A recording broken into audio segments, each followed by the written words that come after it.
Welcome to the Plant Fit Summit, bringing you the best in plant-based health and fitness. This is Luke and Toby, and today we have Dr. Jim Loomis. Dr. Loomis is board certified in internal medicine and has also completed the certification program in plant-based nutrition from Cornell University. He has also served as team internist for the St. Louis Rams football team and the St. Louis Cardinals baseball team as well. He now serves as the medical director for the Barnard Medical Center in Washington, D.C. Today, we chat with Dr. Loomis about how plant-based nutrition can improve and optimize fitness and long-term athletic performance. We start the conversation with Dr. Loomis sharing about what his role was as the internist for two professional sporting teams. Enjoy the presentation. I had the distinct privilege, really, of being the team internist. So I did their primary care for the St. Louis Rams NFL football team when they moved to St. Louis in 1995 and through the second Super Bowl, 2002. So I actually have a Super Bowl ring from the 1999-2000 season. And in 1997, I was asked to join the medical staff of the St. Louis Cardinal baseball team, and was with them through about 2007, 2008, and went to two World Series and actually have a World Series championship ring as well. So, never in my wildest dreams did I ever think that, it was always a dream to go to a Super Bowl or go to a World Series game, much less to be in the locker room and celebrate with the team. And it was interesting. That was before I went plant-based, actually. And, when I reflect back about the attitudes toward diet and what it meant to eat healthy to those professional athletes, it was all about protein. You would go to the locker room with their baseball team, and all around the edge of the locker room there would be blenders with big tubs of whey protein. And you would go to the pregame meals for the football games. About 8, the games were at noon typically. So 8 in the morning, you go downstairs, and there's a big spread of steak and chicken breasts and pasta, because you got to get your carbs, you got to get your protein, right? And so I transitioned to a plant-based diet a few years after I had retired from the sports team. And I just wish I knew then what I knew now. I mean, some people might say, given you have 2 championship rings, that diet worked, right? I mean, so for these athletes at least, so what have you learned where you might have said, actually, they might have done better? Well, so, those are team sports. And so the team as a whole, when they gel and they all perform at a high level, I think the real benefit of a plant-based diet is really at the individual player level. So you talk to a guy like Derek Morgan, who's a linebacker or plays on defense for the Tennessee Titans. And as you may know, about half the team went on a plant-based diet last year. And they went to the playoffs for the first time. And, so actually that's who we beat in the Super Bowl, actually. And so I think this is the first time they were in the playoffs. And what he talks about is that individually, his ability to recover after, football is a brutal sport, right? And his ability to recover after the game, his ability to hit the weight room the next day, he's not in the training room with injuries all the time. And it's kind of interesting because what he talks about is, at first, some of his teammates were making fun of him, right? Because, hey, what are you doing? You're not eating meat. You're going to shrivel up. And so all of a sudden they start to notice that he's having the best year of his career. And they start asking him, so what is it you're doing again? What is it you're doing? And it turns out his wife is a vegan chef. So she starts preparing meals. And next thing you know, she's preparing it for about half the team. But back to your question, I think that the real benefit comes to the individual and not only improving his day-to-day, week-to-week ability to recover, but the longevity of his career, right? So the ability to perform and recover at a higher level and prevent injury potentially can extend someone's career for years, potentially. Yeah, for sure. You mentioned recovery and preventing injury. Because some people might not have to connect that to what we're eating, right? Because injury it happens on the sports field, but how does nutrition actually help in that sense, prevent it or recover? Well, when we eat more of a standard Western diet, in general, it's highly inflammatory, and that inflammation comes from two sources. The first is the ratio of the omega-6 to omega-3 fatty acids in our diet. Omega-3 fatty acids are the precursors through arachidonic acid to compounds in our bodies like prostaglandins and leukotrienes, which create inflammation. Now, we need to have inflammation because we do need to heal wounds and we need to fight infections and such. But we also need to be able to combat too much inflammation. And that's where the omega-3s come in. And through DHA and EPA, they create compounds that are anti-inflammatory. And it's felt that the optimum ratio is about 5 to 1 or less, 3 to 5 to 1, omega-6 to omega-3. Standard Western diet, you'll see ratios 20, 30, 40, 50 to 1. And so where are those omega-3s coming from? They're mainly coming from the saturated fat because of what we feed animals today. Corn oil, for example, has an 83 to 1 omega-6 to omega-3 ratio, highly inflammatory. And what do we feed cows and pigs and chickens and even fish now, right? Ground up corn, they put corn oil in it to increase the calorie content. Also, we see it, and even if you're on a plant-based diet, you have to be careful about edible oils because that's the other major source, or the edible oils. So that's number one. And so when you move to a plant-based diet and you get that omega-6, omega-3 ratio back down where it needs to be, then we create an anti-inflammatory milieu. Because remember, exercise in and of itself is an inflammatory event. We burn oxygen for fuel, and one of the metabolic byproducts of that are called oxygen-free radicals. And in small doses, they play a very important role in cell signaling and such as that. So, for example, when you go out for a run, we burn more oxygen. We create oxygen-free radicals. That sends a message to our muscles, hey, we're getting ready to damage you, so get ready to fix us, repair us when we're done. And that's a good thing. But when we create excess oxidative stress, either because of obesity, environmental pollutants, or you also see this in ultra-endurance athletes, we have an innate ability to mitigate oxidative stress. We have a kind of a natural antioxidant system, but that can very quickly be overwhelmed in the modern world. And the only place we can get extra antioxidants is through our diet. And the only place you find antioxidants is in plants. And so the more color typically a plant has, the more antioxidant power it has. So the way I think about this, when we eat a standard Western diet, we light this kind of low-grade fire in our bodies, right? That's kind of burning all the time. And then we go out for a hard training session, hit the weights, play a football game, go for a 20-mile run. We're throwing gasoline on that fire, right? And so a lot of the delayed onset muscle soreness, the stiffness and the stiffness we get is felt to be actually damage to the muscle cell walls from this oxidative stress, right? When we follow a plant-based diet, which is anti-inflammatory, we start out with some water in the tank. So when we go out and try to light this fire, we've got water ready to throw on it to put the fire out right away. And so I think that's kind of a simple way to think about why and how a plant-based diet helps specifically around injury recovery, and it's because of the profound anti-inflammatory nature of the diet itself. Wow, I love how you explained that, Dr. Loomis. It's that's incredible. So back to what you were saying earlier about omega-6 to omega-3 ratios, because I understand that especially factory farm animals, commercially farmed animals are high in omega-6 to omega-3. So there is this argument on the other side that says that, for example, if you eat grass-fed, it's as high omega-3s. And of course, if you look at game meat, especially in Canada, like moose, bison, what's your take on that? Well, so that's all true, right? So you take a grass-fed cow and you feed it, you finish it with corn. Within a couple of weeks, the omega-3 levels will go to zero. I mean, omega-3 levels will go to zero. So it's all omega-6. So, but I think about this completely differently. So I think about when we that's kind of an example of how we practice nutritional reductionism, right?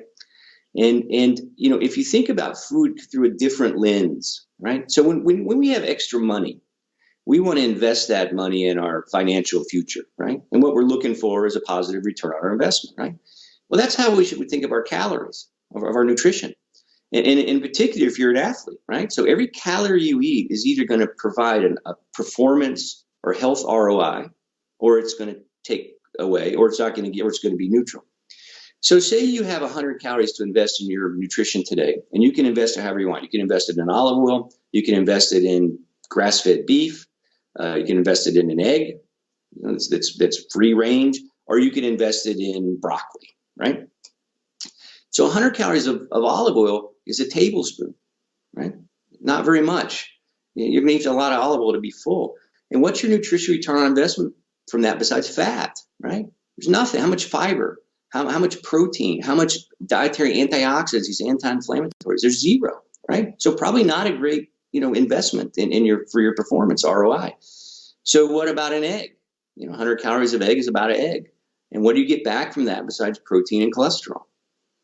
Right? There's no fiber. There's no antioxidants. There's no, 100 calories of grass-fed beef is an ounce. Doesn't take up much space in your stomach. And what do you get back from that besides protein and fat?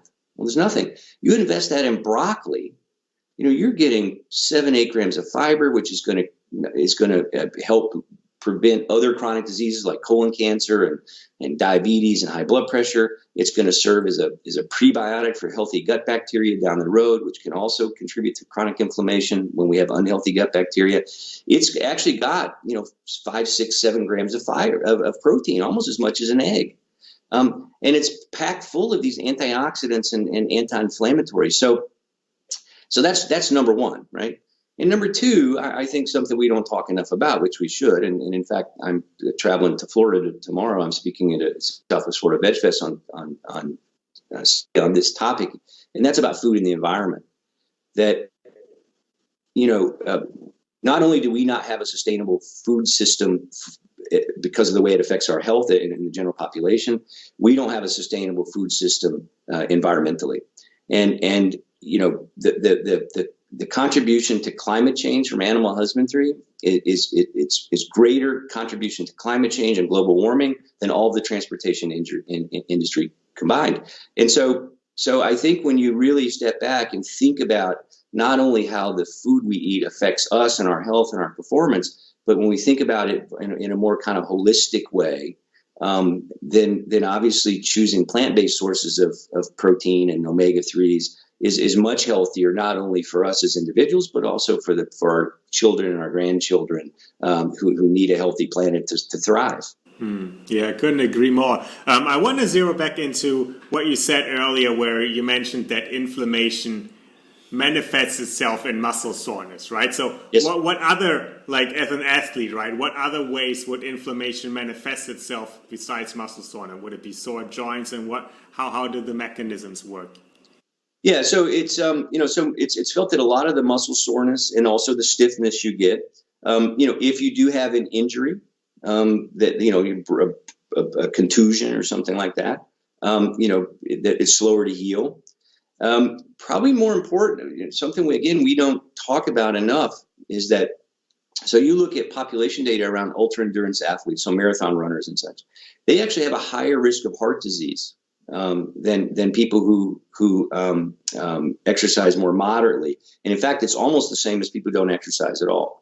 And it's felt that this inflammation and oxidative stress is the cause, because what happens is that the LDL particles get oxidized, and the inflammation can cause the lining of the blood vessels, the endothelium, to become dysfunctional, and allows those oxidized LDL particles to migrate into the blood vessel itself, which creates inflammation, attracts anti-inflammatory cells, and that's what actually creates the plaque that creates the blockage that can lead to heart attack and stroke.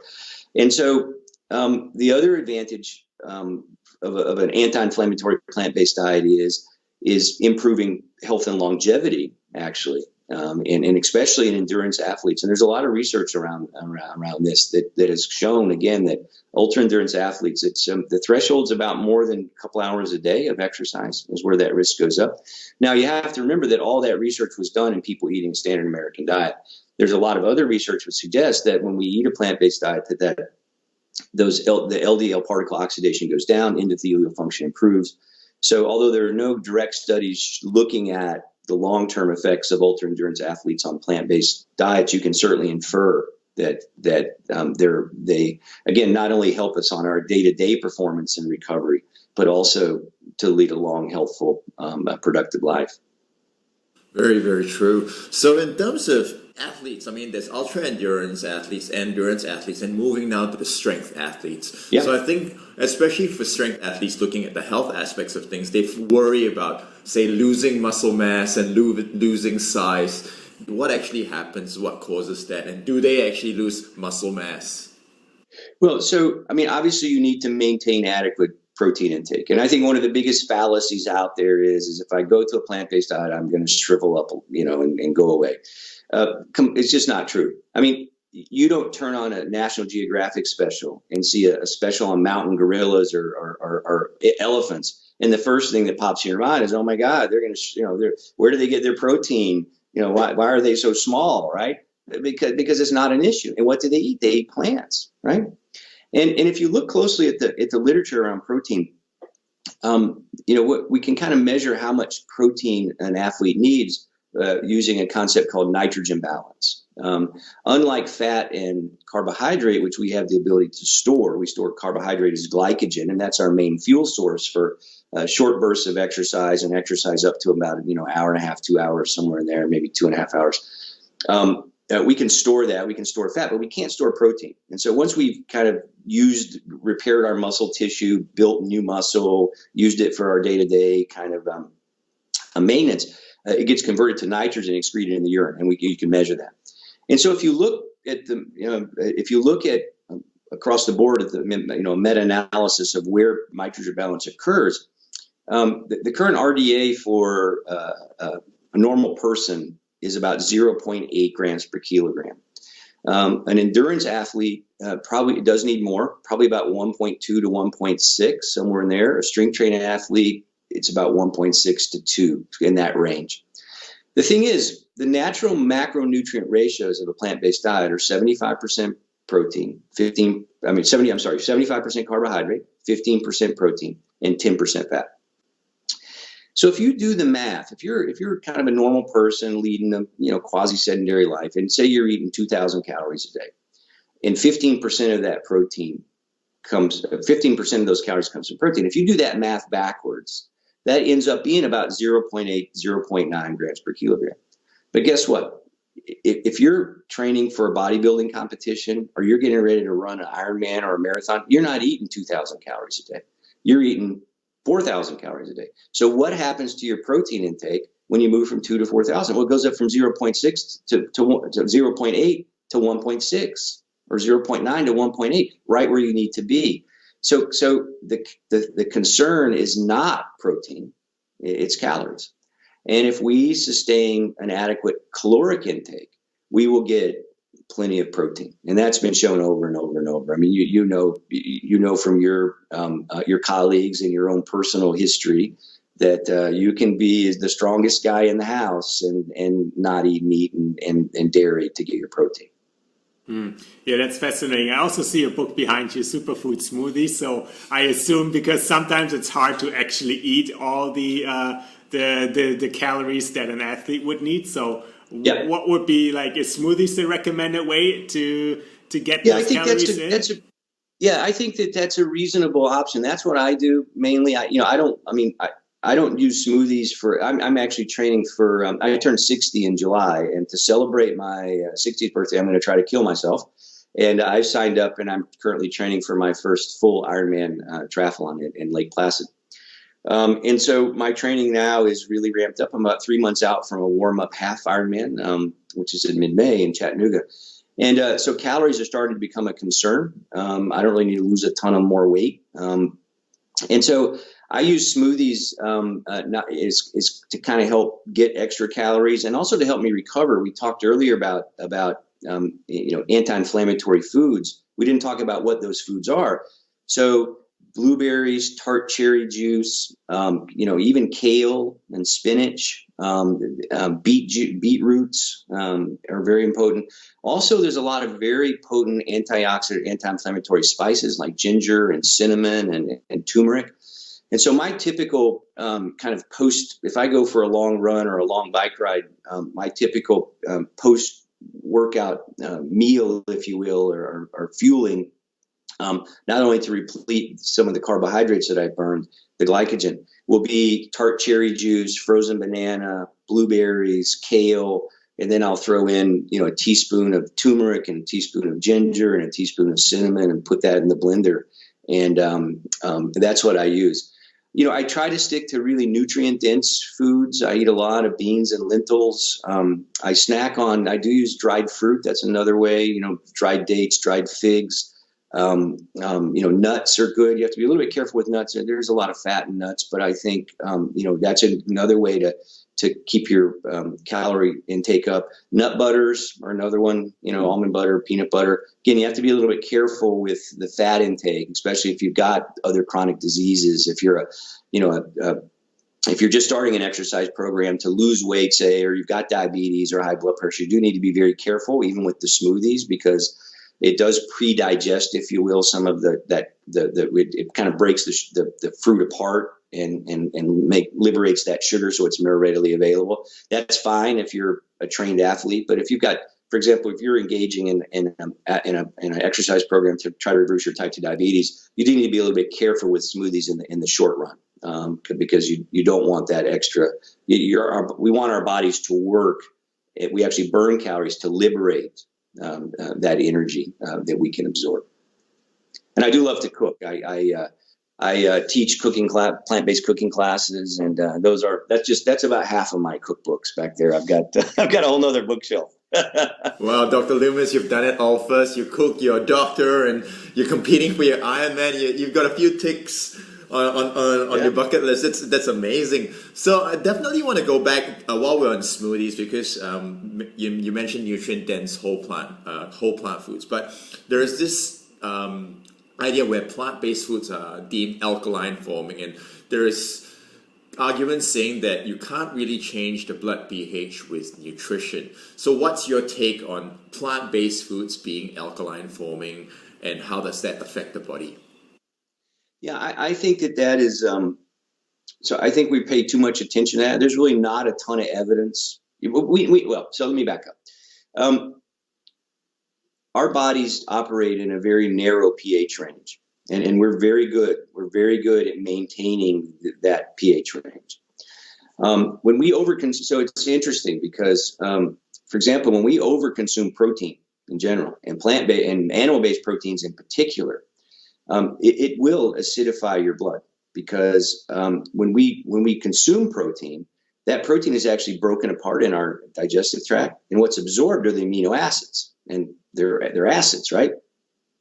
Some of the amino acids are sulfated, and so they actually have a lower pH. And so, for example, if you look at population data around dairy consumption, it's been shown that countries, on countrywide data, the countries who have the highest dairy consumption have the highest rates of osteoporosis, which kind of goes against what I was taught in med school. You got to drink your milk to get your calcium to get strong bones. And one of the theories is that what happens is when we consume all this dairy for the calcium, and we're also eating a lot of meat in general, and we're over consuming protein, our blood gets acidified. Now, back before we had the little purple pill for acid reflux, when you got heartburn, what did you take? You took some Tums, right?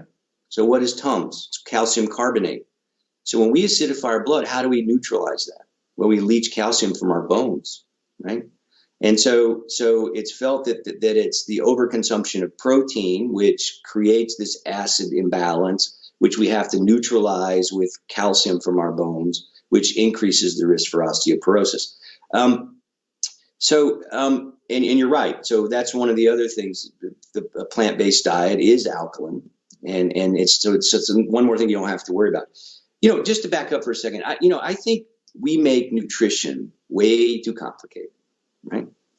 And when I try to understand all this stuff, should we be drinking milk, and what should we be eating meat, and on and on. I started thinking about it through the lens of evolutionary biology, right? So what are we designed to eat?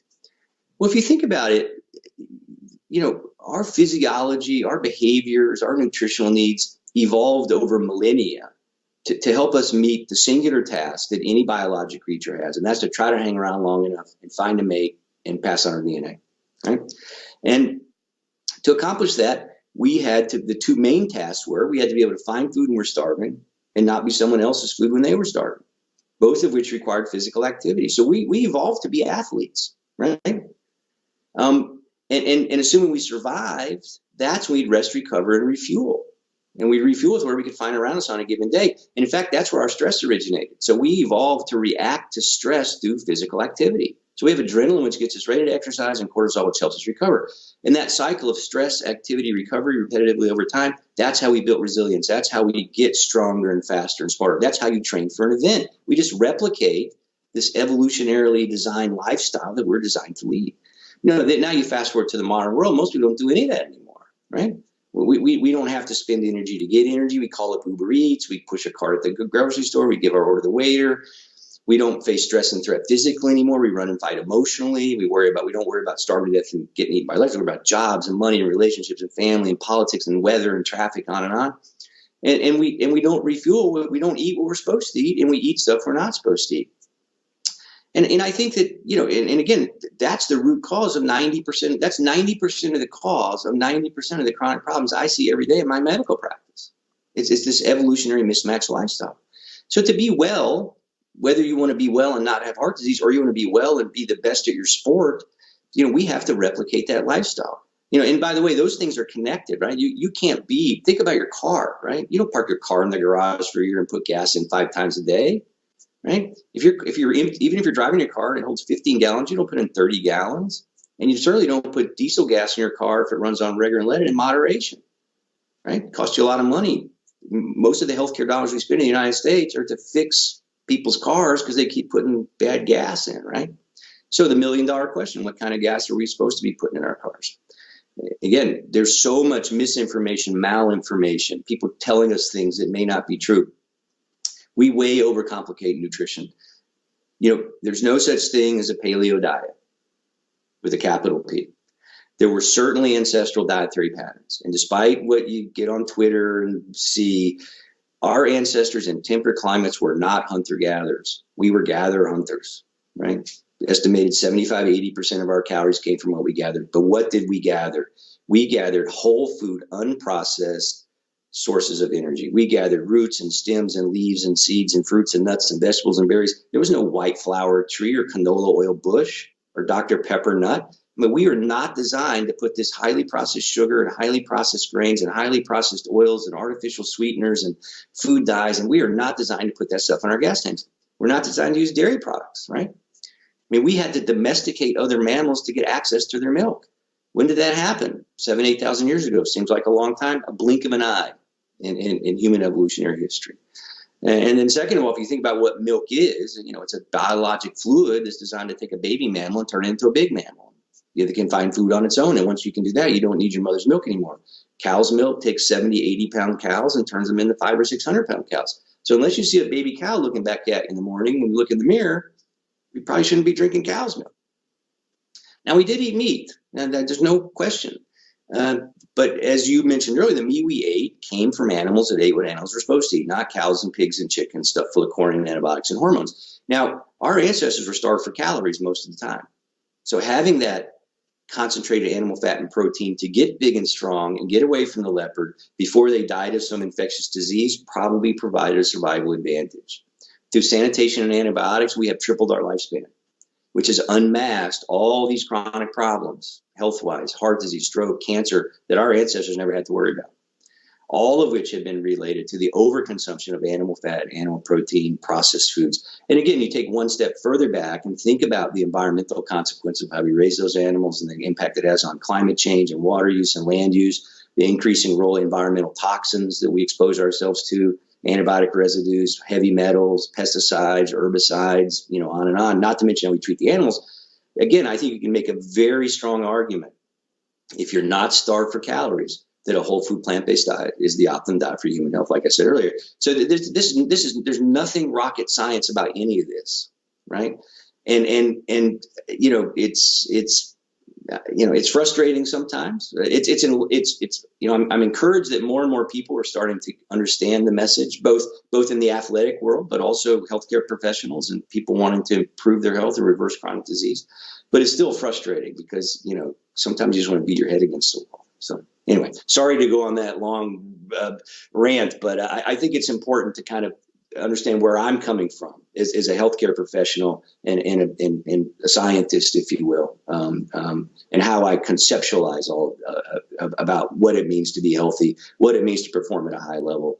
And it's really because we're all athletes, right? You carry your laundry up from the basement, you're an athlete. You give your kid a piggyback ride, you're being an athlete. You take your dog for a walk, you're being an athlete. Some of us are more athletic than others, but we are designed to be physically active.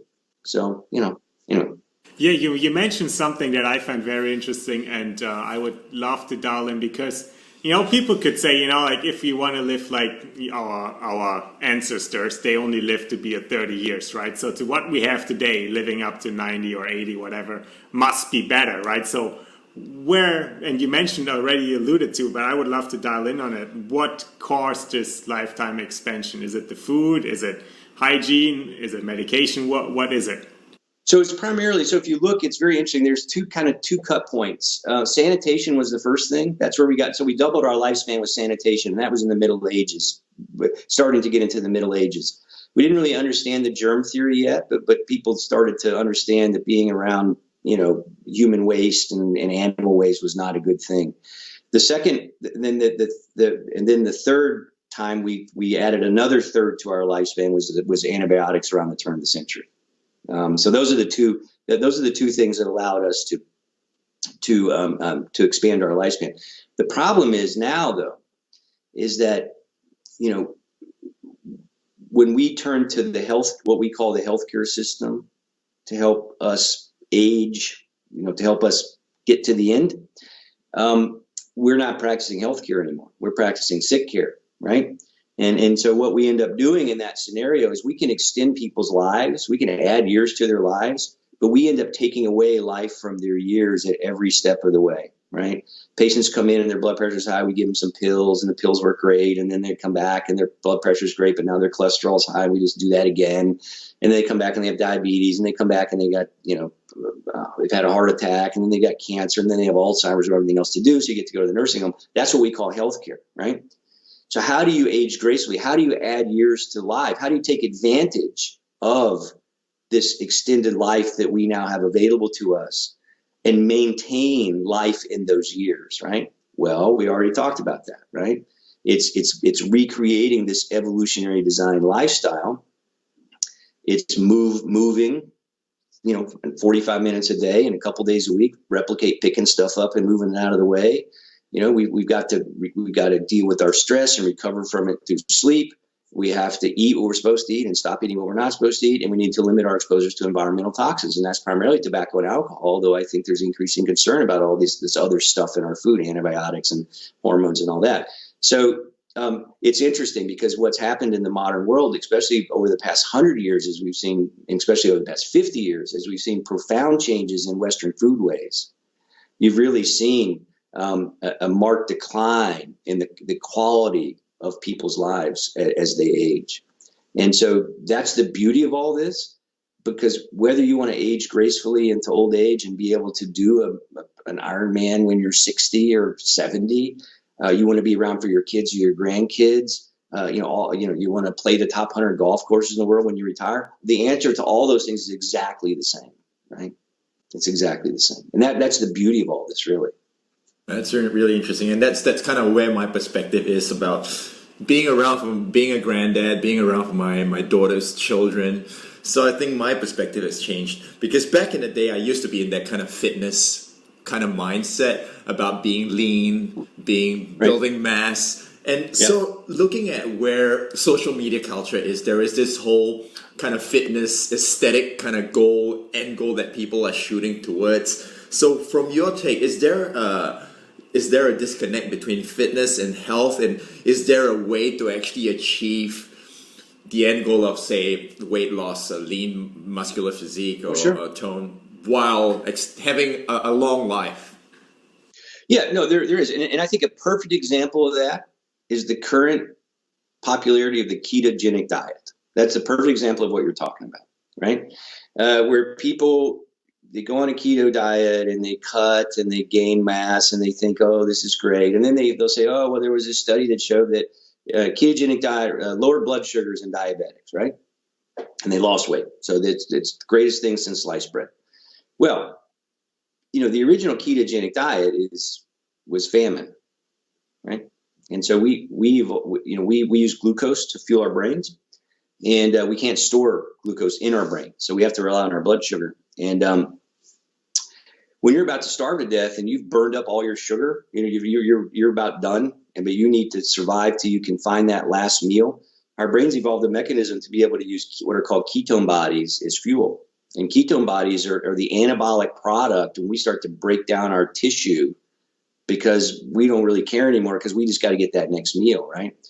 And the way you induce ketosis was you were starving to death, right? But it was a short-term thing, because if it went on too long, you'd be dead, right? To induce a ketogenic diet through dietary manipulation makes no sense whatsoever. That's insane. Because the only way you can do it is you got to eliminate your carb intake and markedly increase your protein or fat intake. We know study after study after study have shown that these high-fat diets over the long run, there are no long-term health benefits that have been shown for a ketogenic diet. And we know that high-fat diets over the long run, they increase your risk for heart disease and breast cancer and colon cancer. High-protein diets increase your risk for heart disease and diabetes and kidney disease and many types of cancers. I mean, you could put someone on, if you go on a meth binge for a couple of weeks, guess what? You'll lose weight and your blood sugars will get better. It doesn't mean it's healthy over the long run. And so I think, to your point, I think sometimes there is a disconnect. And we even see it in, I saw it some in the professional athletes, where the short-term goal is focused. So when I talk about through these pillars of wellness, right? So we have physical wellness, we have emotional wellness, and we have nutritional wellness. And when we isolate one from the other two, you might get really physically well, you might get really physically fit, but it's not sustainable, because over the long run, it's not having balance between your nutritional wellness and your emotional wellness, or whatever it might be, is going to cause problems down the road. And again, that's the beauty of all this, because when we take care of all three of those domains of wellness, that's when we perform at an optimal level. And that's when we have optimum health. That's when we don't have to take all these prescription medications anymore. That's when we get to hang around, so we can, play ball with our grandkids. We can, play football with our grandkids down the road, right? So. Yeah, you mentioned something interesting, because as an athlete, sometimes we look up to athletes for advice, right? But what happens after their career has ended? Like, as your experience as an internist to two professional teams and world champion and so forth, what's your experience? What happens after a career has ended? Is that still the same person physically, health-wise, than what we... No, I mean, so you look at the average age of NFL players, national football, the professional football players, it's like 50 something years old.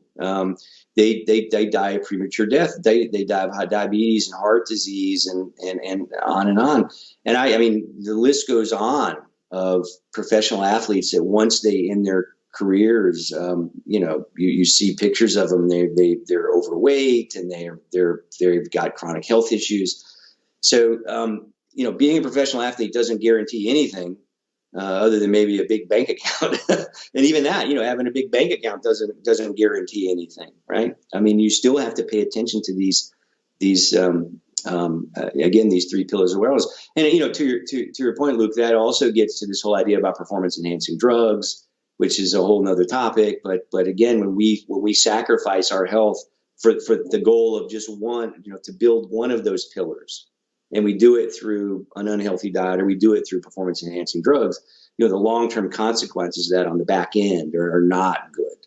And again, but we do live in a society of instant, gratification, and we want change. We want it now. So change is hard. right? It's hard. And most of us, because we are surrounded with, ubiquitous bad choices, we have a build environment around us, which makes it difficult to exercise sometimes. It's not safe. It's not safe to ride your bike. It's not safe to jog. It's not safe to walk even. You have to get in your car and drive from point A to point B. So we've created a modern environment, which makes it very, very difficult to truly attain wellness. The stress we put on ourselves through our jobs and, money and on and on. It's doable. And once you get to that place, which is what I finally found. I went plant-based in 2011, which is, I'll tell you that story in a minute if you want to hear it. But so where I'm at now is such a different place than I was even 7 or 8 years ago in my early 50s. And Luke, I know you've got a story as well. And when you finally figure it out, it is so easy, right? This is not rocket science. It's the change part that's hard. It's bringing those 3 domains back into line. And again, when you're an athlete, that's the only way you're going to really achieve the optimal performance. Again, you have to have emotional wellness because you have to recover from the stress we create from the exercise that we do. That's what we're designed to do, right? I mean, that's so. Anyway, yeah. Yeah. You mentioned performance enhancements, right? And especially in an NFL world, I would imagine a lot of talk goes about testosterone, right? And there is this link between eating meat and building testosterone, especially in the male world. So what's your take on that? And can we get the same on a plant-based diet? Or is there any validity to it at all?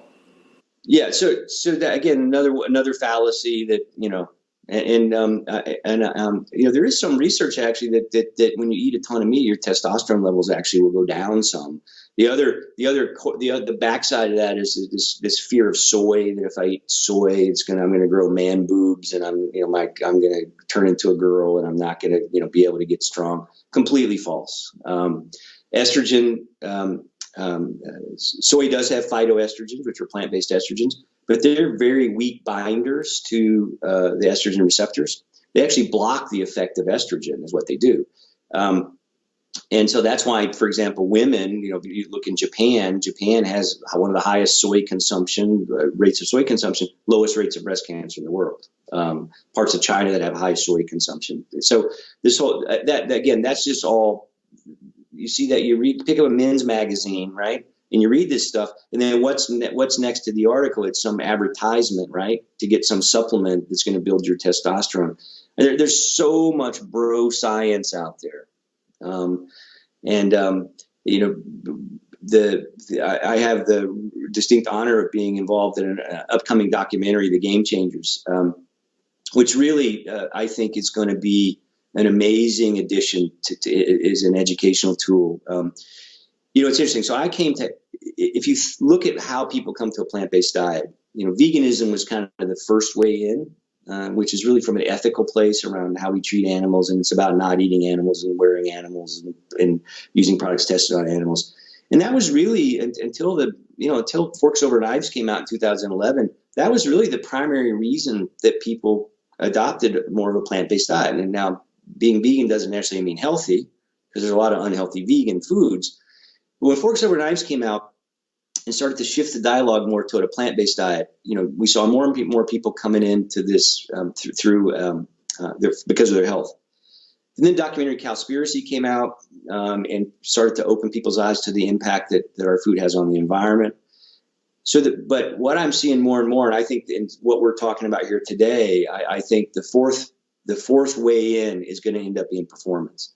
And that's what the Game Changers does. So all these questions you have about testosterone, they do an amazing job really addressing that. And what I loved about being involved in that project is that, so James Wilkes is the producer, and he's a mixed martial arts fighter who got injured in mid-career and during his rehab was looking for nutritional ways to recover, and discovered the gladiators were plant-based. And so went on this kind of quest to see if there was other athletes out there, and all of a sudden he finds this a whole bunch of them. So after my interview, I sent James a stack of scientific references for every statement I made in the movie. And so when you see the movie, every time a doctor or expert says something, the scientific reference is on the screen, right? So the science is really irrefutable. And that's what I love. It's a sound evidence. Like in my medical practice, I want to practice evidence-based medicine. This is evidence-based performance and using nutrition to enhance performance in an evidence-based way.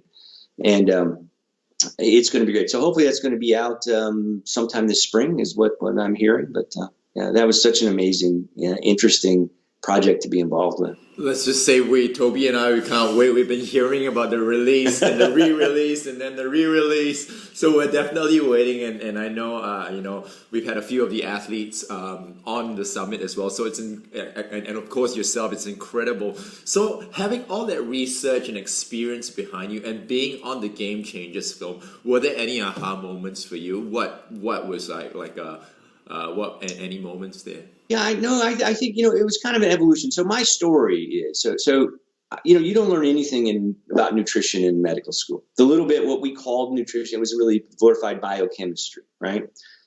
This is protein, this is carbs, nutritional reductionism at its best, right? We learned about carbs and protein and vitamins, and we learned what happened if you didn't get enough protein. And and through my whole career as a physician, I've been in practice almost 30 years. You go to the protein deficiency ward at the hospital, and it's empty because it just doesn't happen, right? Even the vegans, right?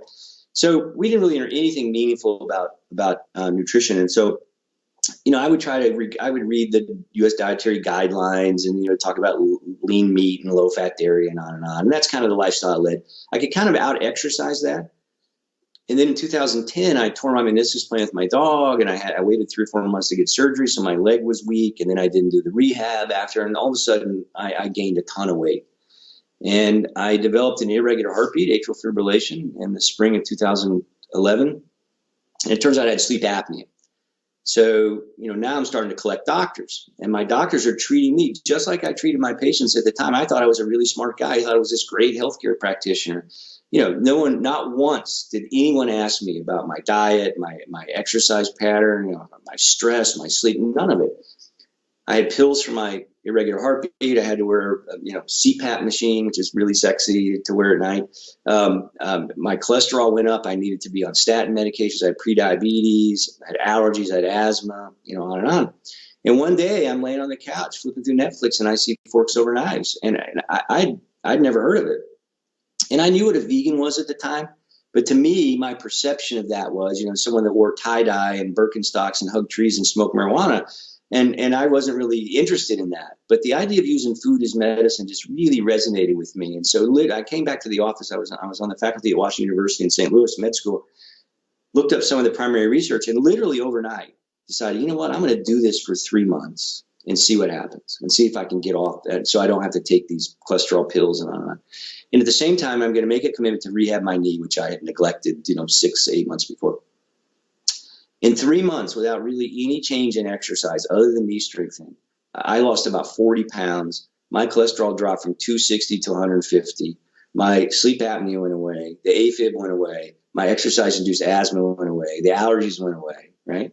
And by January of 2012, for the first time in a long time, I could really run again at a higher level.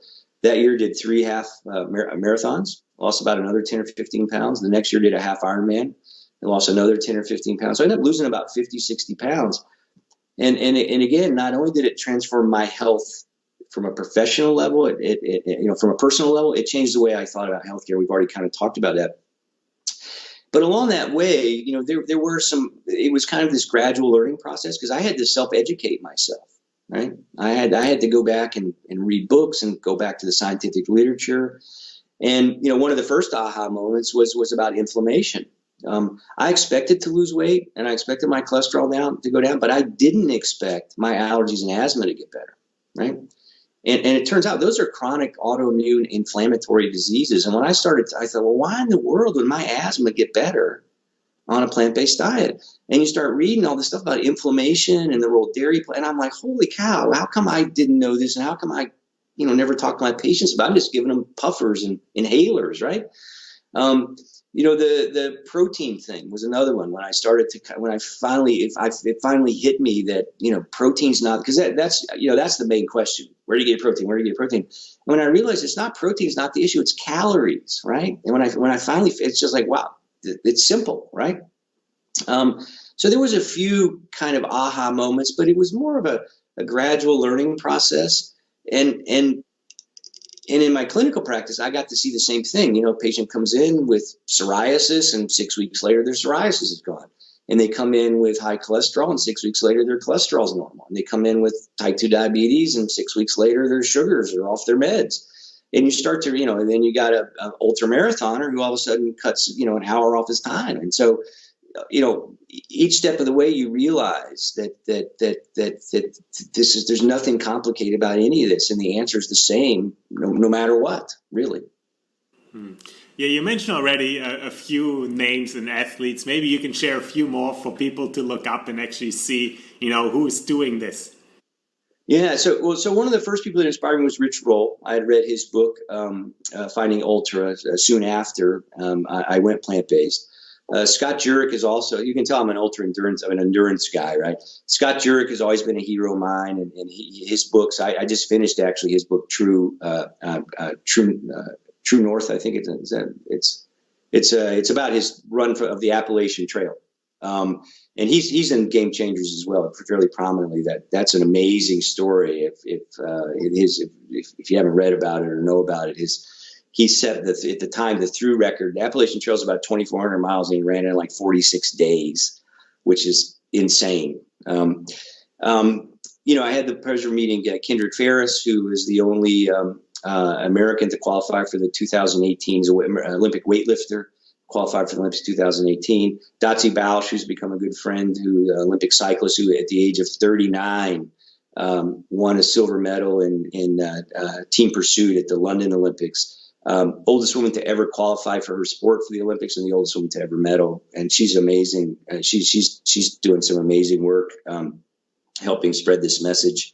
Nima Delgado, the bodybuilder, vegan bodybuilder. Luke, who is great, it's been a pleasure to get to know. Brian Jennings, who's a heavyweight boxer out of Philly, is plant-based. Got to spend some time with him. Got to meet Patrick Baboumian and hang out with him at the world premiere of Game Changers at Sundance Film Festival last year. Patrick's is German strongman, and also featured in the movie. He holds the world record for the most weight ever lifted on a yoke lift. It's like 1,200 pounds. He carried 20 meters or whatever. It's just insane. In fact, the red carpet, they had it Game Changers for the premiere. Patrick carried the U.S. Olympic ski team. It was in Park City on a yoke, right? It was pretty crazy. I'm sure every day you read about more and more. Those are the ones I've gotten to know personally. You hear stories about Serena Williams and Lewis Hamilton and all over every day. I think, the defensive line of this Tennessee Titans. Every day you're learning more, and you hear more and more about athletes going plant-based around the world, really, which is pretty amazing.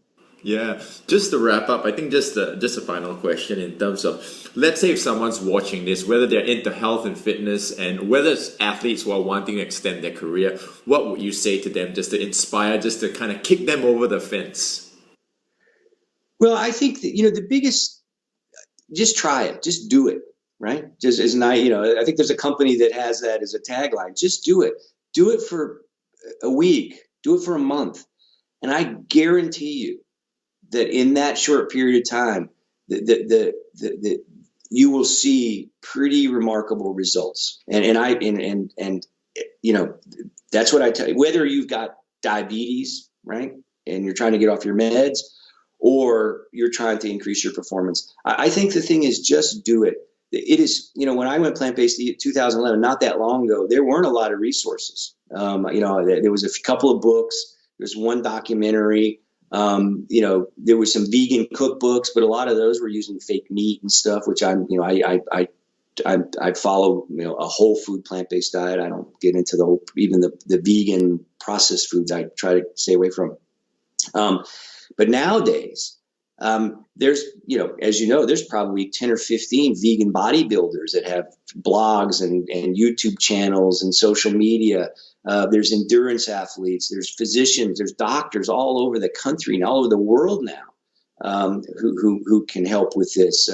The Plantrition Project and our organization, Physicians Committee for Responsible Medicine, both have web-based guides if you want to find a plant-based doctor in your area.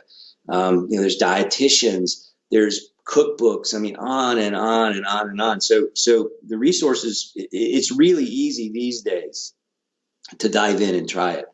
And the other thing I think that, I guess the other piece of advice I would have is, although you probably want to get all in, you don't have to dive all in, So start out maybe switching out a couple of days where you take meat out of your diet and slowly transition. And as your body adapts and you kind of figure out what works and what doesn't, especially, our bodies are pretty sensitive, and certainly you don't want to transition to a plant-based diet at the beginning of a competition season, right? You want to test drive it first to be sure it doesn't, your gut and all that. But you don't have to go all in. Little changes, a lot of little changes are big changes. And I think that we ignore that. And I think you can get benefit just making these little changes. But again, I think that if you really want to see the true power, is you got to get all in eventually and stay all in for a few months. And it's just remarkable. Incredible. Thank you very much, Dr. Loomis. All right. Thank you. We hope you enjoyed this presentation. We're always amazed how much there is to learn, and that's the exciting part. You never know how far this journey will take you. Luke grew up being the fat kid, suffering from health issues, and even tried to take his life. And I've lost my mom to cancer when I was only 19. But today, here we are with you and this amazing community. We're humbled and thankful because together we can thrive and inspire those around us. And if you'd like to support our work, we want to invite you to consider owning the Summit for Life. Click the button below to find out more. Thank you once again, whether you're participating in the comments, sharing the Summit online, or supporting us by owning the Summit package. You are making a difference because the Summit just wouldn't be possible without you. This is Toby and Luke signing off, and we'll see you in the next interview.